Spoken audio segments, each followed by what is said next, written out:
Hollywood doesn't always destroy you with a scandal. Sometimes it's a pause, a missing handshake, a co-star who won't stand next to you. Then come the leaks, the lawsuits, the redactions, proof that silence can be a weapon. Tonight we're opening 10 feud files that nearly ended careers. No cheap gossip, just receipts, tension, and the moment's fame turned into a trap. Stay to the end. The last case hits hardest. 1. Blake Lively vs. Justin Baldoni. Florals vs. Files. It was supposed to be a tear-soaked romance event. Instead, It Ends With Us became the kind of Hollywood story that makes PR teams sweat. The kind where the prettiest premiere photos hide the ugliest paperwork. On one side, Blake Lively, bright, confident, selling movie night energy. On the other, Justin Baldoni, walking the press line like a man carrying a warning label, centering domestic violence resources and the weight of the subject. Same film. Two completely different messages. And when the message splits, the audience splits, and the lawyers smell blood. Then the silence got weaponized. Months of "something's off" whispers turned into filings. Lively accused Baldoni of sexual harassment and retaliation, which he denies. Baldoni responded with a $400 million lawsuit accusing Lively, Ryan Reynolds, and others of defamation and civil extortion. And that countersuit was later dismissed. Both sides deny wrongdoing, and the docket is already massive, with much of the evidence still redacted. Here's the secret that makes this bigger than gossip. The law is part of the plot. California's AB 933 was designed to protect people who speak about harassment or abuse from being punished with retaliatory defamation suits. That backdrop turns every headline into a question about power. Who gets to talk, who gets believed, and who gets silenced with paperwork. And now the clock is loud. The trial has been moved to May 18, 2026, with jury selection expected to begin in April, and arguments on Baldoni's summary judgment are scheduled for June 22. Meaning the next episode isn't a tweet, it's testimony. So you tell me, was this a messy PR war where everyone played dirty? Or a rare moment where the system refused to let fame bully the conversation? Drop your verdict in the comments, and if you want more case files like this, hit subscribe. 2. Brad Pitt versus Angelina Jolie. The War of the Rosé. A French vineyard. Sunset Light. A fairy tale estate called Chateau Miraval. They bought it like a promise. Something beautiful they could hand to their kids someday. And now? It's the battlefield where their marriage keeps dying in public. On paper, this is a business fight. Angelina sells her stake. Brad says she broke an agreement. But the business story is a mask. Underneath it is the thing neither side can fully bury: allegations about what ended them, and the fear of what might be proven if the wrong documents see daylight. Here's the detail people miss. In court filings, Jolie's team says Pitt changed course and conditioned a buyout on a greatly expanded NDA, one that, they argue, would have covered his personal misconduct far beyond the winery itself. Pitt's side frames the fight as protecting an asset and enforcing a deal. Same NDA. Two meanings, two moral universes. Now the secret sauce that turns this into noir. The fight isn't over grapes. It's over words. Lawyers have been battling over what stays privileged, what gets redacted, and what gets forced into daylight. Because one unfiltered text can become a headline, and a headline can become a weapon. December 18, 2025 was a turning point. A judge ordered Jolie to produce unredacted private communications tied to the dispute within 45 days. Meaning early 2026 could be when those messages finally surface. And once they enter the record, they stop being private pain and become public evidence. That's the real horror. This isn't just two stars fighting. It's a family's privacy being auctioned off one filing at a time. If Pitt wins, did he protect what was his? If Jolie wins, did she refuse to be silenced? Or is the only winner the machine that turns a household's collapse into content? Your call. Was that NDA a reasonable boundary or a muzzle? Comment your verdict and subscribe for the next dossier, because Miraval hasn't poured its last glass yet. 3. Drake versus Kendrick Lamar. When the beef hits the courtroom. This started the way rap wars always start. Ego, artistry, the throne. Then Kendrick dropped Not Like Us, and the beef stopped being a playlist moment and started feeling like a cultural verdict. Kendrick didn't do press. He didn't livestream his feelings. He let the song do what songs do in 2026, move faster than truth. Meanwhile, Drake, cornered by the narrative, did something almost unheard of in this genre at this scale. He went legal. He filed suit accusing major industry players of helping juice the diss track's reach with artificial streaming and bots. In other words, I didn't lose the battle, I got rigged. See, but here's why this story is pure silent fame. The twist is that the machine doesn't just punish you, it can also expose you. On December 31st, 2025, a class action lawsuit filed in Virginia named Drake, online casino stake, and streamer Aiden Ross, alleging a racketeering scheme, RICO, tied to gambling money, tipping systems, and bot farms used to inflate streaming numbers and manufacture popularity. Stake has disputed key claims, and remember, these are allegations, not verdicts. The plaintiffs say the money flowed through offshore-style pathways, even pointing to transfers routed to a third party overseas, and they're seeking at least $5 million in damages. So, what are we really watching? Two artists fighting, or two brands fighting over the algorithm's crown? Because the scariest secret isn't who wrote the meanest bar. It's the idea that our charts might be a hallucination, paid for, boosted, engineered, while real artists compete against ghosts. And Kendrick, the quiet one, the one who barely has to speak while everyone else spins. That silence is power. Drake's loudness is survival. And somewhere between them is the audience, us, clicking, streaming, arguing, turning a feud into fuel. So I'm asking you straight, do you believe this era rewards talent or tactics? Is Drake the victim of a rigged system or the most skilled player it ever created? Drop your take in the comments, and if you want more dossiers where fame meets the courtroom, subscribe. 4. Zendaya versus Sam Levinson. The season they couldn't film. Euphoria wasn't just a show. It was a mood, a look, a whole generation's nervous system on screen, and then it stopped. Not with a finale, with a gap so long it started to feel like a breakup nobody would confirm. Here's what makes this feud so modern. You rarely see blood. You see distance. Reports said HBO executives and Zendaya, now not just a star but an executive producer, pushed back on Sam Levinson's Season 3 scripts with ideas so wild they felt like a different series. One rejected concept reportedly had Rue as a private investigator. No screaming match, no press tour shade. Just the most powerful word in Hollywood, no. And that no comes with a quiet tragedy. Zendaya carried Rue through addiction, grief, relapse, scenes that aren't just acting, they're emotional labor. The set has been described as intense and exhausting. And after Levinson's other HBO project, The Idol got hit with backlash over its production and content. The question got sharper. Who protects young actors when the material is this heavy? Then, after years of silence, HBO finally broke it.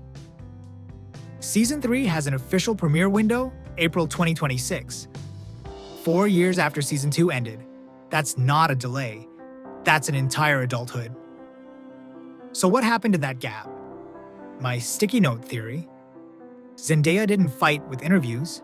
She fought with leverage. She refused to return unless the story and the conditions felt worth the cost. If that's true, is she difficult? Or is she the first superstar to treat her mental health like a contract clause? Do they deserve a happy ending? Maybe the only happy ending is a set where everybody feels safe, and a season that doesn't exploit pain just because pain sells. But will Levinson and Zendaya ever truly be aligned again? Or will season 3 be the most beautiful compromise you've ever watched? Drop your verdict in the comments. Was Zendaya saving Euphoria or freezing it? And if you want the next case file, subscribe, because the real drama is always in what they don't say. 5. Rachel Zegler versus Gal Gadot.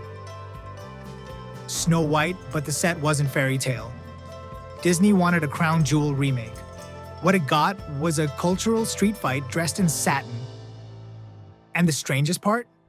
The coldest drama wasn't on screen. It was in the air between its two faces. Rachel Zegler came in as the new princess, young, talented, and instantly treated like a target. Years of backlash followed her casting. Then, old interview clips about updating the 1937 story got replayed like evidence in a trial. By the time the movie finally rolled out, it wasn't Snow White anymore. It was pick a side. Now add Gal Gadot, older, already iconic, carrying her own political heat. According to People, sources said Zegler and Gadot are not friends, with different political views and nothing in common, and their promo was often done separately. Zegler even posted a Snow White family tribute that noticeably didn't include Gadot, an omission that screamed louder than any quote. And here's the quiet secret that keeps viewers watching. Disney's PR choices looked like damage control, not celebration. The Los Angeles premiere was muted, with red carpet interviews largely scrapped, like the studio didn't trust the moment to stay polite. Every smile started to look rehearsed. Every gap in a photo looked strategic. The tragedy is that both women became symbols instead of people. Zegler got painted as the problem by a loud corner of the internet. Gadot got pulled into boycotts and geopolitical discourse. Meanwhile, the film, supposedly about innocence, became a lesson in how quickly fame turns you into a battleground. Do they deserve happiness? If you ask me, yes, but happiness here might mean something unglamorous, being allowed to do your job without becoming the headline. Will there be a happy ending? Maybe.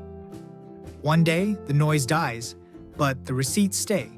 And those photos, standing together, smiling like strangers, will live forever. So I'm asking you, was this a real feud?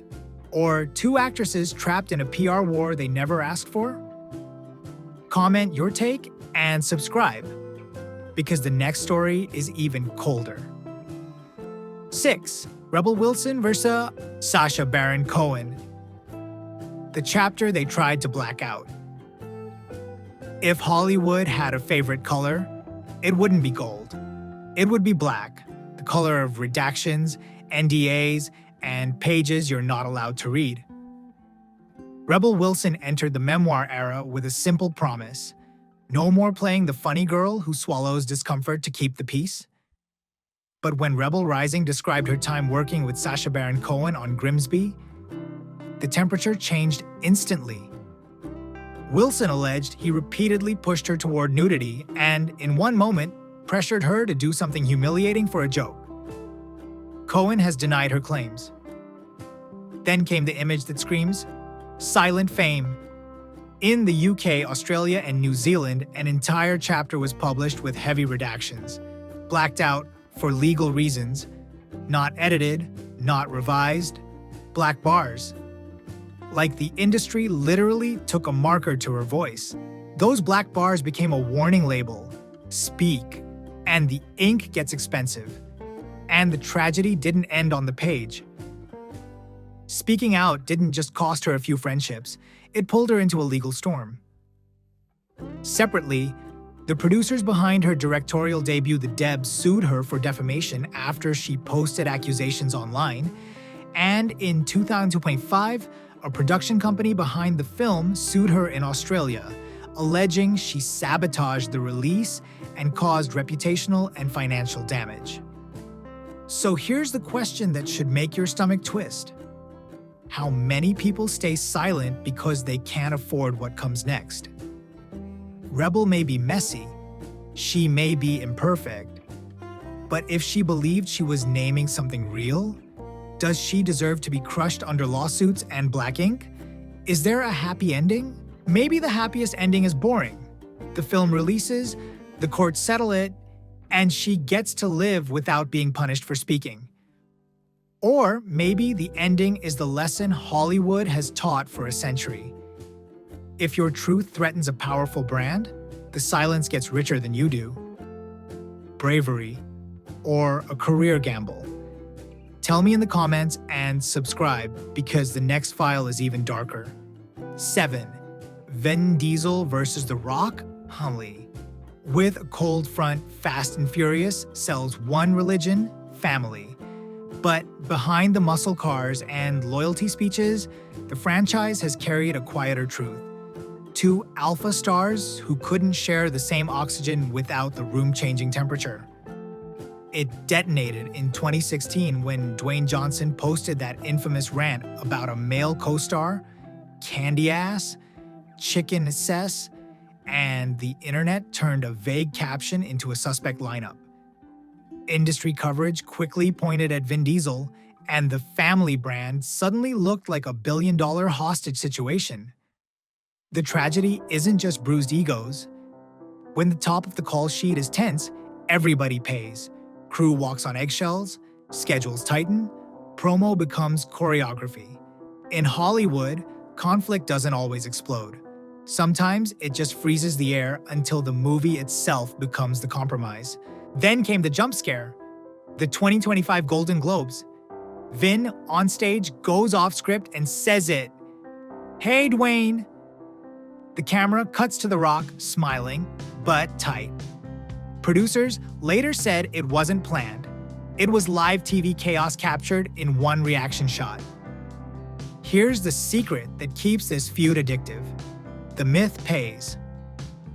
Will they reconcile? Becomes marketing without anyone admitting it's marketing. Even if peace is real behind the scenes, the franchise benefits when it feels like two mountains refusing to move. So, do they deserve to be dragged for it? Or is this what happens when you turn masculinity into a product and ask two men to be the product at the same time? Should they be allowed a happy ending, real respect, no performative smiles? Or is the only ending Hollywood accepts the one that profits? Drop your verdict. Was "Hey Dwayne" a peace offering or a power move? And if you want more dossiers like this, hit subscribe. 8. Ariana Grande versus the public jury. The love story everyone put on trial? With Wicked, Ariana Grande was supposed to be America's comfort spell. Pink, glitter, good witch nostalgia. Instead, her relationship with co-star Ethan Slater turned the role out into a courtroom where the judge is the internet. The crime, according to headlines, was timing. Reports said both relationships ended around the period they began working together, and because Slater's then-wife had recently had a baby, the story hardened into one brutal label: homewrecker. Ariana took most of the heat because the public loves moral scandal, but it really loves punishing women for it. Then came the quote that haunted the whole thing. Slater's ex, Dr. Lily J, was quoted calling Ariana not a girl's girl and saying her family was collateral damage. Whether you think that's fair or not, it's the kind of line that stains every red carpet photo after it. So what did Ariana and Ethan do? They went silent. but strategically. During the Wicked for Good promo run, outlets reported they avoided posing as a couple and kept distance in photos. Sources told media this wasn't a breakup. It was protection. The romance survived, but it had to hide to keep the machine calm. That's the tragedy. Imagine falling for someone and realizing your happiness is now a PR hazard. Every smile becomes evidence. Every absence becomes guilt. Fans don't just watch the movie, they watch your face hunting for shame. Do they deserve to be buried alive by strangers? Or does everyone, messy, imperfect, human, still have a right to love and rebuild? And if there's a happy ending, what does it look like? A wedding, or simply a quiet life? 9. Chappelle Roan versus the entitlement machine. The pop star who refused to be owned. Chappelle Roan didn't become a star by being polite. She became a star by being loud in the exact places the industry demands silence. And that's why the moment she blew up, the world tried to punish her for acting human. The viral flashpoint was the VMA's red carpet. A photographer barked at her, and she snapped back. Raw, unfiltered, no good girl mask. Depending on who you ask, it was either unprofessional or the first honest thing anyone said on a carpet in years. And it didn't stop there. She's confronted photographers again, demanding basic respect like an apology, the kind of boundary that shouldn't be controversial, but somehow is. Here's the tragic part.